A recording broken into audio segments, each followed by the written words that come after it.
What's that like?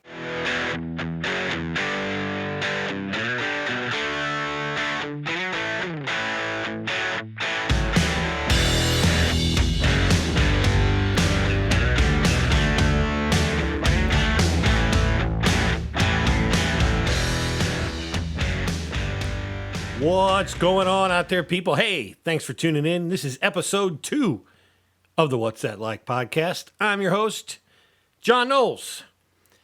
Really excited today to bring you a new episode. I've got a good friend of mine, someone I've known almost my entire life, Mr. Jason Kramer. Jason is a Boston marathoner, and I thought, of anyone that I know who does something pretty amazing that almost no one else I know does, it's him. He's been running the Boston Marathon now. This will be his 13th year here in 2017. And I'm going to get into the discussion with him really about how he got started in it, what he does to train, what running the actual race is like, and everything that really goes into the preparation that it takes to run 26.2 miles. Really good story he's got. We talk a lot about us growing up in Staunton, Illinois. And you'll hear a lot about the music that maybe we listened to back then. It's kind of some fun stories there.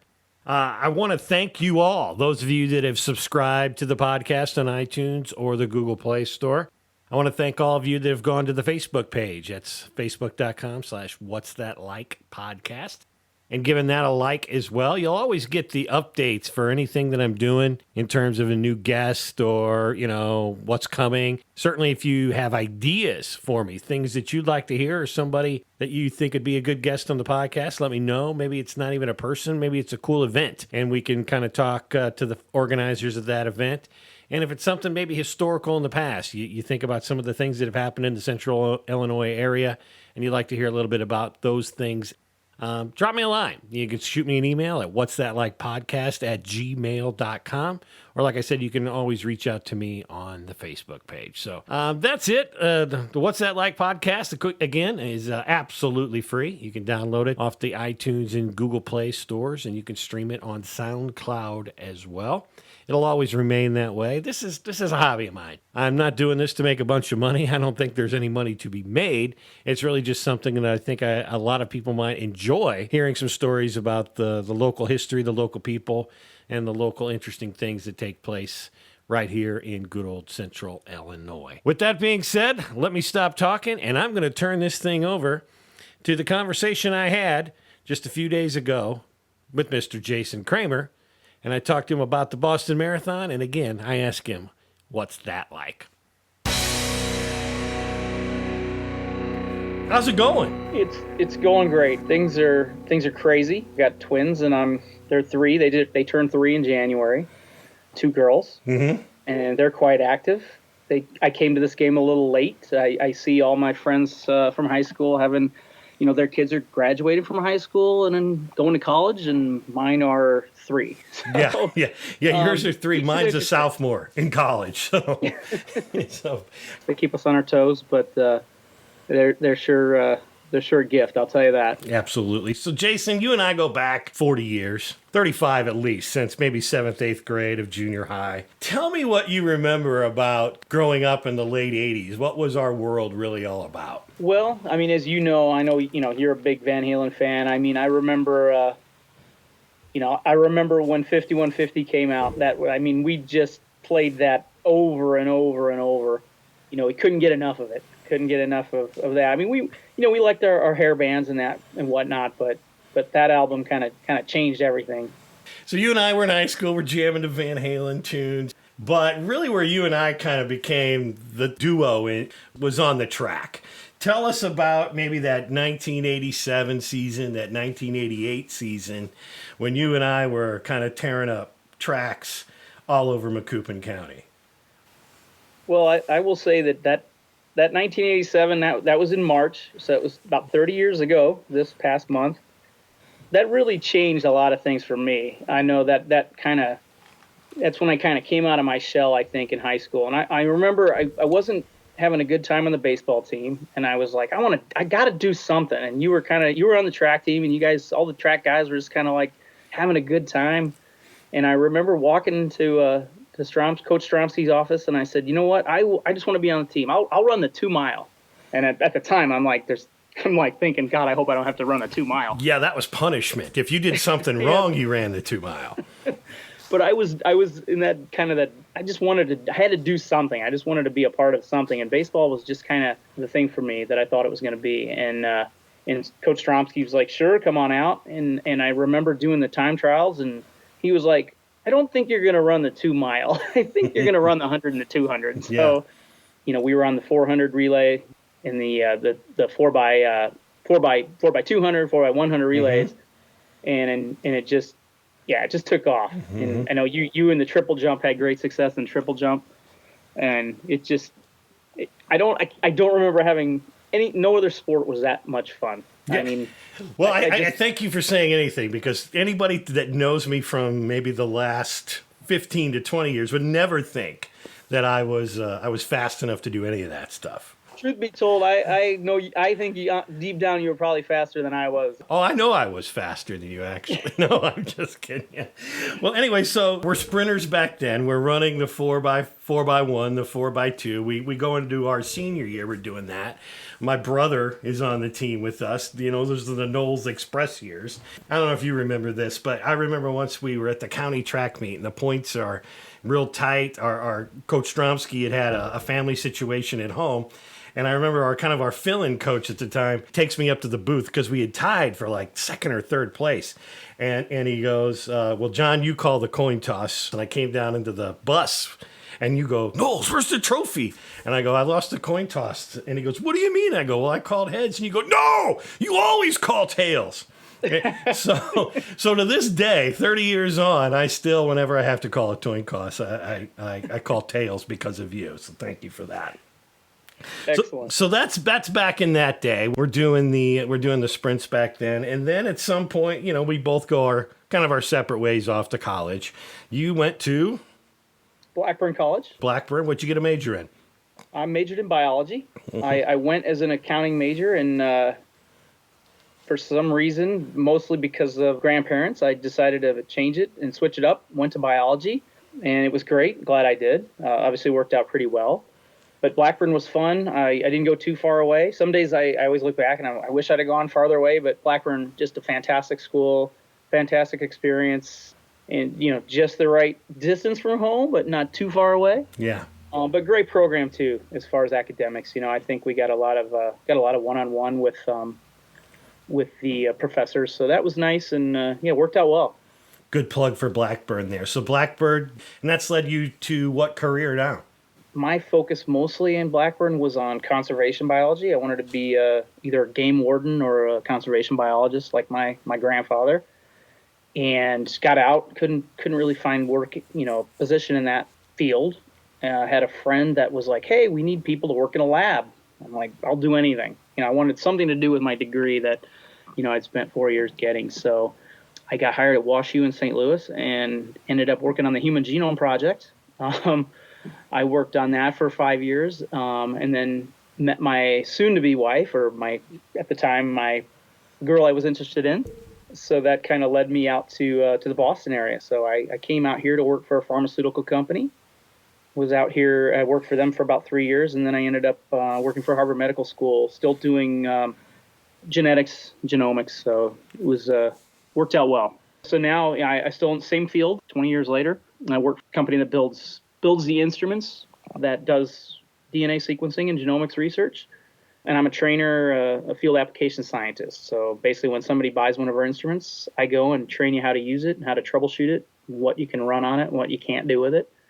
So it's really cool. I get to see a lot of the cool stuff that people are doing. So it's taken me some cool places. I've gotten to live in Boston. I've lived in San Diego. I'm back in Boston. It's been a great experience. Again, I met my wife in the same field, and she's a smart one. But before we kind of skip all the way to the end, taking you from like our track years in high school to how do you become this guy that goes from running 100 or 200 yards at a time to running 26 miles? There was a big period in there where all I did was play a lot of slow pitch softball. I didn't run at all. I didn't run hundreds. I didn't run 200s. I ran from home to first. 60 feet. Yeah. So when I got out here, and I had a couple friends, and they were like, hey, why don't you do a a 5K. And I'm like, well, how far is that? All right. I did it, and I'm like, okay, this is okay. So I did a couple of those, and I didn't really, I didn't train for them. It's just kind of like show up. Here's my $25, and I'm gonna run this race. So I guess one of the friends that was kind of running with us was like, hey, you should think about training and thinking about doing some longer stuff. And I'm like, well, I don't know. It's really not my gig. I don't really have time for that. I'm playing softball, right? So did a couple more races, and then finally got kind of talked into it. We're at happy hour on a Friday night, and somebody's like, let's just run the marathon. And I said, let's do it. This is after 3 or 4 beers on a Friday night. And I said, well, wait a minute. How far is it? So, I'm not even kidding. I had no idea what I was getting into. And I had lived in Boston. I moved here in 2000. I had never gone to watch the marathon. It's called Patriots Day. It's a holiday here in Massachusetts. Never went to watch it. I was like, why am I going to take my day off and go watch a race? Like, I had no clue. So I signed up. Finally, if you're to run Boston, you either have to run for a charity or you have to qualify. And I obviously hadn't run another marathon to qualify. So I researched a couple charities, and I got involved with a small charity. Just, I submitted my application, got picked. I'm like, all right, now what do I do? Oh, I have to train. I have to buy gear for this. So it was really a big change. There was a lot of stuff that goes into it, that I hadn't really considered. But they were a great small charity. It was a different charity than I run for today, but was able to get, good coaching, good plan, just kind of what to do, how to prepare yourself. But, you get the training plan. It's like, okay, run 3 miles today. Okay, run 6 miles today. All right, run 10 miles. Well, I've never run 10 miles in my life. Probably all the miles in high school track didn't add up to 10. No. So, and learning to do that, but there was a lot of good help. The thing about running is just all the people that I've met through there that'll help you. It's a great sport where people are very happy to give you advice and give you help. Mm-hmm. So I got on that team. I trained that first year. That was the 2005 Boston Marathon. I did it, finished in about 4 hours, a little over 4 hours, and was like, I'm doing that again. All right. And then I researched, how to qualify. I knew you had to qualify, but I didn't really know what that meant. And it's all age graded. So like I'm 47. So between 40 and 49, I have to run another marathon in 3:25, 3 hours and 25 minutes or faster to qualify for Boston. So, and at the time I had to run a 3:15. I don't know that I can shave 45, 50 minutes off that time. I just didn't know how to do it. So the next year I ran with another charity. I still wasn't qualified, but I'm like, I'm doing it again, no matter what. So I raised the money, did it again, and I improved to about 3:45. And I'm like, all right, this may be doable. You're in striking distance at that point. It's not it's not a 25% cut off the time. Now you're down to 10 or 15. Yeah, it was still pretty daunting. And then the third year, that's when I joined the Alzheimer's team. It was 2007, and I really put in the effort that I thought, okay, this is what I need to do. And I missed it by 7 minutes, but I kind of then I knew that I'm like, all right, I'm close. I can do this. And then in 2008, I had run Boston 3 times at that point. I did Chicago once, and totally different courses, great experiences. The big cities, it's an amazing experience. And then in 2008, I actually really put in the effort, and I was like, I'm doing it. And I made it by 1 second. So Did you know it coming to the end? I actually had screwed up my watch at the time, and I knew I was close, but I wasn't sure. And when I finished, I went through the baggage, got my bag, immediately got my phone out, and then because I was getting text messages of the different splits. And I had some text messages from some friends, and they were like, 3:15:01, you did it. And I'm like, yeah. I was like, I did it. So, it's one of those hurdles once you get over that you can kind of then work towards. So I kind of knew the effort that it took. To recap this, the Boston Marathon was your first marathon. Yes. How How crazy is that? I mean, that's the number one. It is. It's the granddaddy. It's the marathon. I mean, New York is gets a lot of press. Obviously, there's the marathon majors in London and Tokyo and New York and Boston, but Boston's just you just around here especially you say Boston. You doing Boston? Yeah, I'm doing Boston. It's just had I done any other one first, I don't know that I would have maybe kept doing them. Mm-hmm. To do this one, do it first, and it was like, oh yeah, I'm that was worth it. All 4 hours, all the cramping hamstrings, all the everything was worth it. It's like being a rock star for 4 hours. You can slap as many high fives as you want with people along the route. I mean, the crowds are really what make it here. It's a special day, and there's a special energy, and that energy's the whole way on the course. And it is just a totally special day. So take me through, Jason. I mean, kind of how you manage the race. How long from the start of the race is it before you actually get to the start? So they've made a lot of changes to the start. So my first one in 2005, there was just one large corral with 27,000 runners in it. And I was back in I think it was like 17,000 was my number. You can hear the gun go off on the loudspeaker, and then there's this giant surge, and then everybody just kind of hangs out. So it took about, I want to say it was like 25 minutes to cross the start line then. Now it's done in waves. So your qualifying time puts you in a specific wave. So there's 4 waves, and then you're seated appropriately. So there's not the crowds, each wave isn't as crowded. So it usually only takes, if you're in the back of a wave, it's maybe 3-4 minutes before you cross the start line. So it's not as bad. It's not bad. But the thing about it is it starts off in Hopkinton, Mass., which is this rural town. It reminds me of Staunton. It's just like that, which is one of the things that I love about it too, is you start in this rural country town, you're running down a 2-lane road, and you're eventually 26.2 miles going to finish in downtown Boston. So that is just one of the cool things about it too. But you start off, and it's very congested, even with the runners that you're seated with.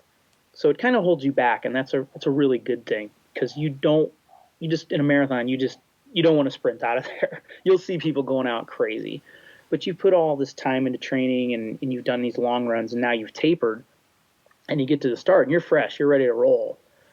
But you really got to hold yourself back, because you can really blow your race in the first 6-10 miles. If you go out too hard, and the other thing about the Boston course, you always hear about Heartbreak Hill and the hills in the later sections, but the beginning part is a net downhill. So if you go out hard, your quads, you're going to pay, and you're going to feel it in the end, and you're really going to have a tough stretch. And I know that because I've done that. I've lived it. So it's really one of those, you really have to use that crowded start to your advantage. Go out slow, kind of find your rhythm. During the race, you have a plan of kind of what your splits you want to run, mile to mile. I usually kind of break it up into 5-mile blocks, and I have a time that I need to, I want to finish this 5-mile block in between these 2 times. The other consideration is your nutrition. You really got to practice your nutrition, because you're not going to stop and eat anything, and certain things while you're running can have a pretty poor effect on your stomach. I've lived that too. So you practice that in your training runs and kind of know there's so much different nutrition, supplements and things you can take, gels and goo packs and different things like that. So you kind of manage that. Then it's just kind of, work your plan. You really got to focus on sticking to your plan, because you can, like I said, if you go out too hard, or you've trained all winter at a specific pace, and you go out and say, I'm going to try to run this pace today because I feel good. Recipe for disaster. Those later miles will just be painful. It's just a struggle. So if you do that smart, you can finish feeling okay. I've never finished feeling like, all right, let's go out and have a good time. I'm usually ready to be on the couch. But those are the 2, that's a big factor, and nutrition's a big factor. Obviously the weather too. We'll all start checking the weather here next week, and start obsessing about it, because you definitely don't want it too hot. My worst marathon came in 2012 here, when it was 85 degrees or so, up to 85, I think, on the course. So that really takes a toll. Dehydration, big time. Yeah, and you really need to adjust your goal strategy at that point, because you can, the heat just takes it out of you. It's just a bear. We're hoping for 50 to 50, 45 to 50 degrees and a little tailwind and a little cloud cover. Yeah. Perfect. That's the best. That's the best for you then. So we'll be praying for you for that. As you're going through the marathon, what are some of the things that make Boston so much different than anything else you've ever done? The crowds make it. I mean, they are just there. I mean, I've done it in days when it's been 70 degrees and it's 6, 7 people deep most of the way along the course. 2015, it was mid 40s and rainy and windy, and they were still packed. It's a special, that it's just one of those days when you're like, it's just awesome. Like I said, being a rock star for 4 hours, you are in the race. The thing about the marathon is that you get to run the same course that the elites are running. Meb won in 2014. All the elites are running the exact same course. That's pretty cool. You don't get to do that in a lot of other sporting events. It's pretty special. And then it's just Boston. It's just that day. There's something about I did Boston. Jason, turn the conversation here a little bit. I remember the day, April 12th, 2013. And I remember being at work that afternoon and some CNN alerts popping on and saying there's an explosion near the finish line of the Boston Marathon. And I, probably like every other American, jumped right online and went, boy, who do I know is running? And you were at the top of my list. I had 2 or 3 friends running that day. You were the only one I had like the tracking information on. Tell me about that day and your experience. So for me, I had been finished, I think, close to an hour. And our charity team usually meets at the Westin Hotel, which is pretty much right around the corner, right by the Boston Library. Right, I've been there.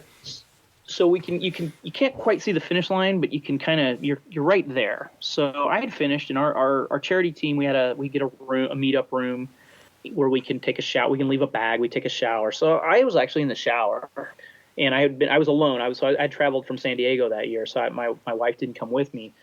So I was in the shower. I got out and I look at my phone, and I'm just getting bombarded with text messages. It's just, one or the other. Are you okay? Are you? And I'm like, yeah. I'm a little sore, but I feel fine. And then I noticed down there, there's always, at that time, there's always a lot of police activity. There's always a lot of sirens and things. But I kind of was like, wow, that seems like a lot. I'm like, this is weird. So I finished in the shower. I went back down, and the news, there it was on the news. And, there's just a stunned silence kind of in the room.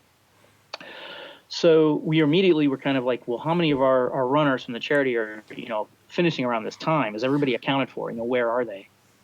So that was a real, concern for us. Was everybody in? Were their families safe? And we did have a couple close calls, but everybody, we found out everybody was safe. But then they put the hotel in lockdown, so we couldn't move. We couldn't go anywhere. So my friend Dan and his family, he was a runner on our team from Minnesota. So we basically went down to the lounge and just I've never seen a lounge with probably 200 people that was just, there was no sound. Nobody was saying anything. We're just watching the TV, and it was just kind of the endless loops from what had happened. Still couldn't quite grasp it.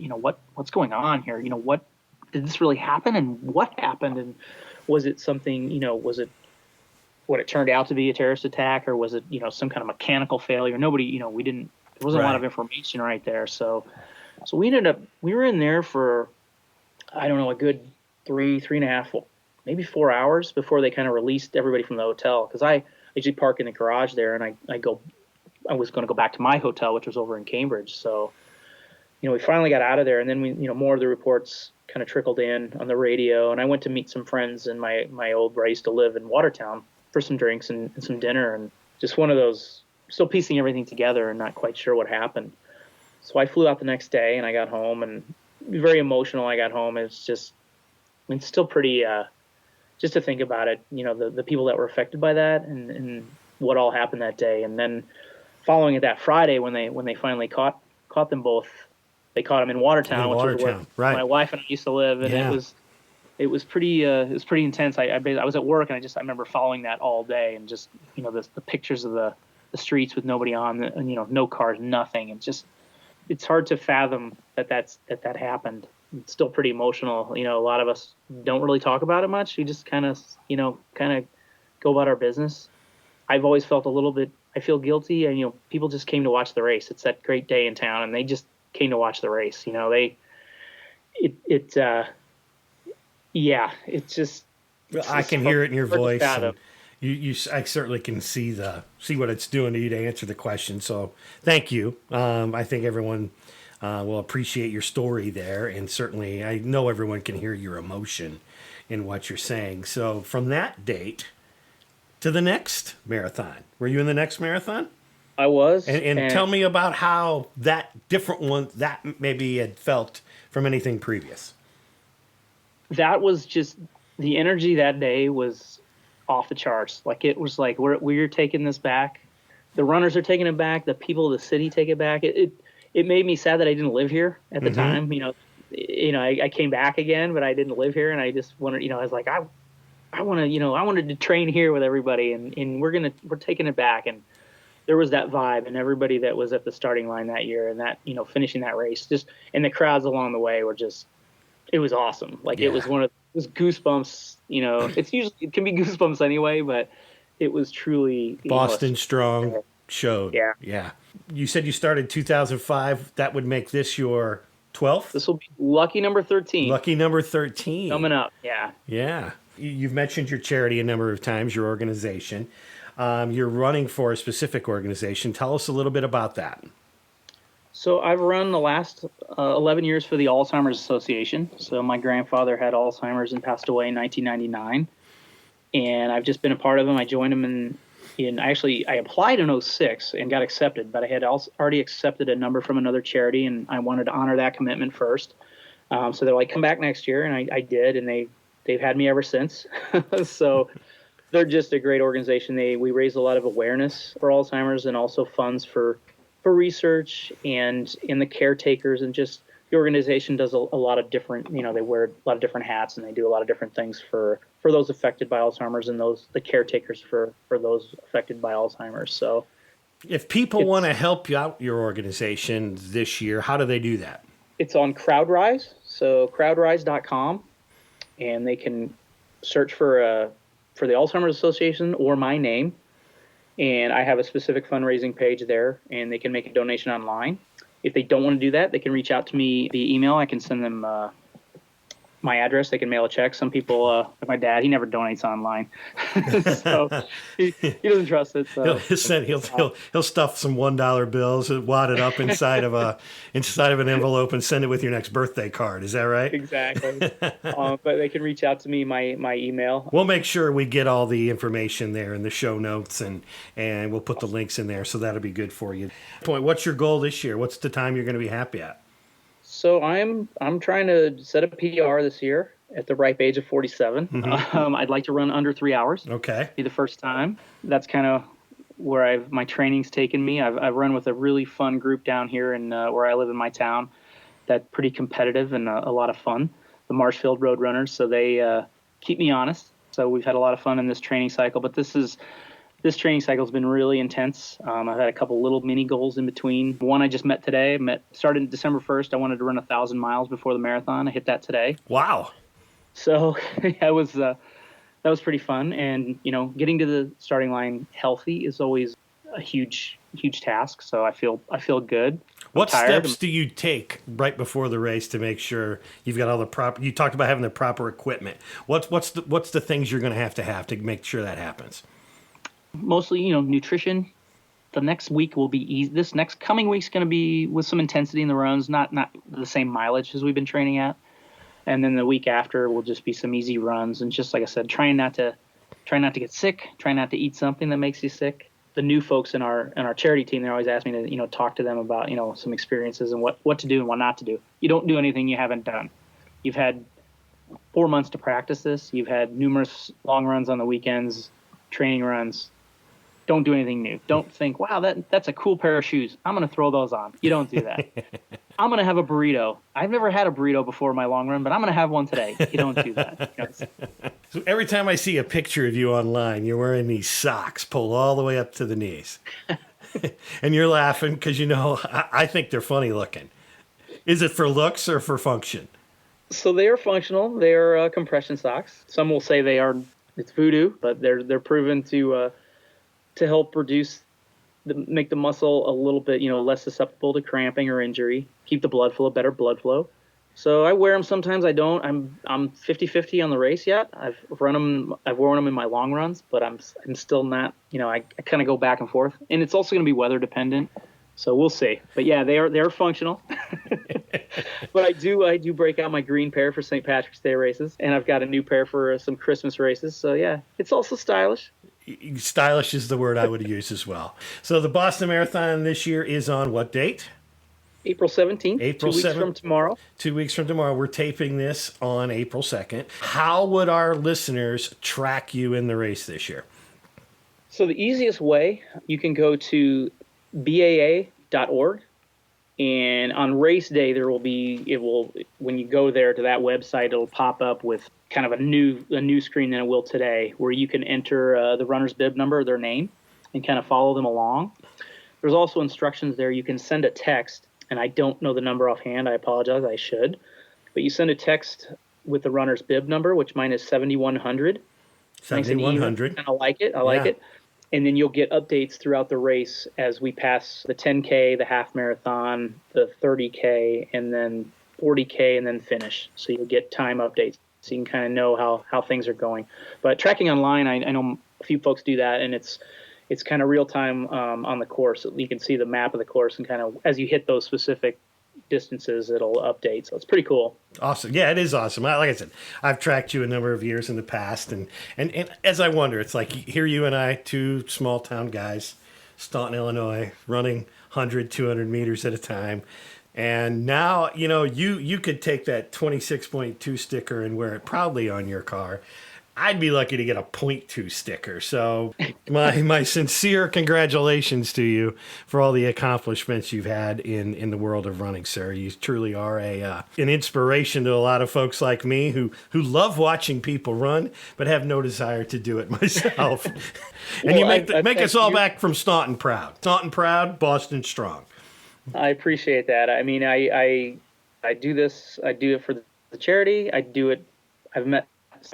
I can't imagine having not done this. Like, I think back and I'm like, wow, if I hadn't done this, the people I wouldn't have come across, it would be my loss. And it's fun. It makes the winter go by training. And it's just fun. Races are, like I said, for me, it's all about the perks. Some races there's pizza, other races there's a cold beer. What's the perks at the end of Boston? Cramping quads, but the medal is sure pretty cool. And then just having done it, it's like I said, it's a real special day here, and having done it, having been a part of it, it's sure special. Yeah. Anything else just about the world of marathon running that you think the folks like me would never think about? Well, good question. I think most of it's out there. There's not too many secrets. I feel like there's people fall into kind of two categories with the marathon. There's people that do one, they're like, I want to do a marathon, I'm going to do it. They check it off, they check the box, and I'm done. And then there's folks that are like, I'm doing that again. And it just, for whatever reason, the race itself is awesome, but the process getting there is a lot of fun to do. You talk about 5150 being one of the defining albums of our time. There's another album that's probably just as important to you and I, and even some more folks. If I were to put you on the spot, do you know what that would be? Oh, License to Ill? Can you rap a little of Paul Revere for me? Oh, here's a little story I'd like to tell about three bad brothers you know so well.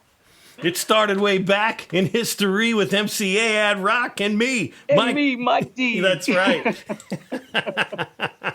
Still to this day, it doesn't matter. 31 years later, that comes on the radio, I lose it. It just is amazing stuff. But to this day, the band I'm in, we play Fight for Your Right to Party, and it never, ever fails. You play that song, and it lights the room on fire. Just a great record, great times. Really defined the kind of the mid-'80s there, didn't it? Totally special. seeing that stuff coming around again, like you said, 31 years for that. Joshua Tree came out in 87. All these just stuff that we're just like, it's just looking back. It's like, really? We're 30 years? Yeah. What happened? Where did that go? It does. It has gone by so fast. We've lived lifetimes in between, but I always call music the wormhole of time. You enter in one side, you hear something, and it just sucks you right back together like it never happened. Jason, Absolutely. I want to thank you. It's been a great conversation to have you on here today. You certainly make Central Illinois proud of you for going out there and carrying the flag. As we record this, I can see you're still wearing your St. Louis Cardinals hat.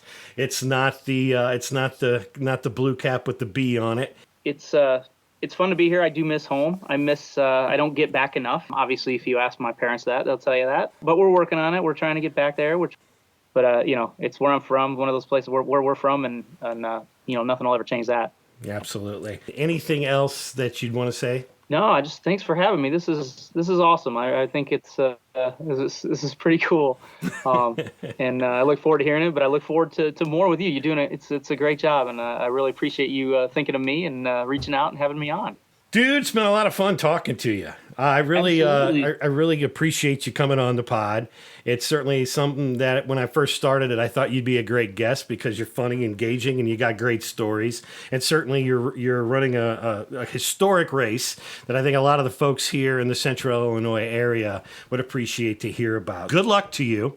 Certainly, I will be thinking about you in this year's marathon and can't wait to hear from you again. Jason, thanks a whole heck of a lot. John, thank you. Much appreciated. Enjoyed it.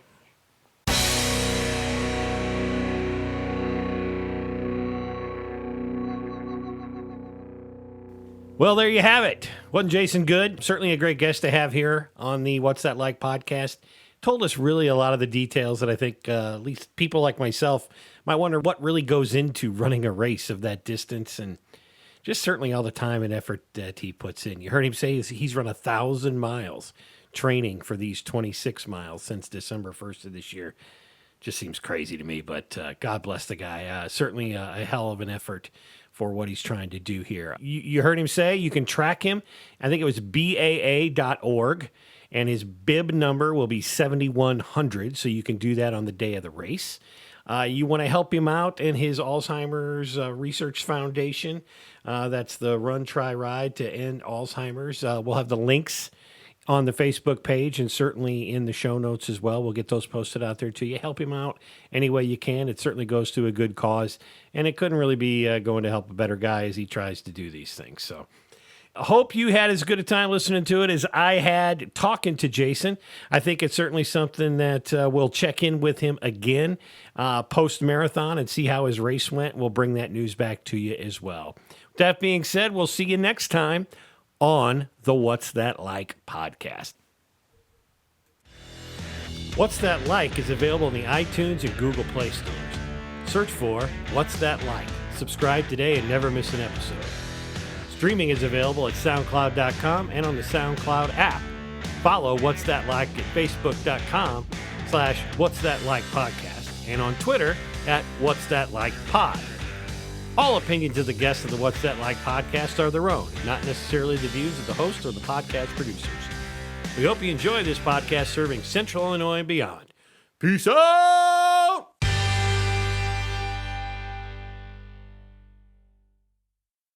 So I don't know if you remember the buzzwords for the baton exchange in the high school relays. I know you were third and handed off to me at the anchor. And I know in the exchange zone, when it was time to reach back for the baton, you're not supposed to look back. There were just some signals. Yeah. And we had some colorful phrases right that you like to say and would always so for those keep me guessing. For those folks that have run track in a relay, you don't just turn around and hand it to each other face to face.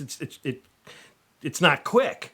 So when you get there, if I remember this right, Jay, I would hit a certain exchange. You would either mark it by tape or chalk, at which point you would take off. Mm-hmm. And in my head, as soon as you took off, I would count 1, 2, 3. Pull my pud. Right? Pull my pud, right? That's it. Now, if you ask me if I remember that, I'll ask you if you remember who told us to say it. It was probably Coach Stromsky. Bingo. There you go. So, Coach, if you're out there somewhere, you are certainly remembered in that colorful language that we used way back in the day. I'll never forget. Coach, what do we do? How do we do that? I don't know. Come up with, use this. Pull my butt. and 30 years later, here we are. I've never heard that phrase used ever in another way, and I've never used it with any other person in the world besides you, Jason Kramer.